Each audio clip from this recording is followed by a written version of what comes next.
Tidak semua berbola ikan yang dijual di pasaran halal dimakan. Kajian Kumpulan Penyelidik Universiti Kebangsaan Malaysia UKM mendapati terdapat campuran bahan tambahan iaitu plasma darah haiwan dalam makanan tersebut. Menurut perspektif Islam, makanan yang mengandungi plasma darah disifatkan sebagai najis dan hukumnya haram dimakan.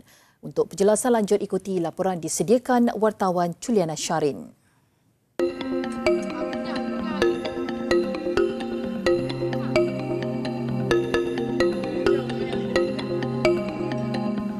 Jawatankuasa Muzakarah Majlis Kebangsaan bagi Hal Ehwal Agama Islam Malaysia ke-117 yang bersidang pada 25 hingga 29 Ogos 2020 telah membincangkan mengenai hukum plasma darah dalam makanan menurut perspektif Islam.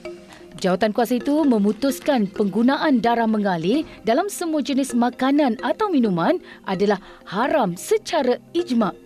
Timbalan Pengerusi Jabatan Sains Makanan Fakulti Sains dan Teknologi UKM, Profesor Dr. Sahilah Abdul Muttalib yang juga pasukan penyelidik yang terlibat dalam penentuan fatwa berkenaan menjelaskan plasma darah yang berbentuk cecair diproses menjadi serbuk plasma sebelum ditambah ke dalam produk makanan moden seperti berbola ikan.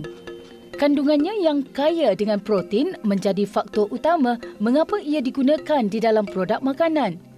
Ia berfungsi bagi meningkatkan kualiti berbola ikan dari segi kekenyalan, kesegaran dan pembentukannya.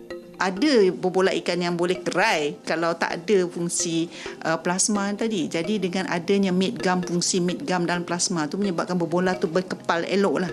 Sebab tu kadang meningkatkan keanjalan tu di mana bila kita makan, kita ada rasa nyami dia tu kan. Maknanya ada setengah kalau you tengok bakso contoh kalau you kunyah dia punya dia tak ada keanjalannya, tiba-tiba tu dia tak ada nyami dia. Tapi kalau macam berbola yang ada plasma darah ni dia ada.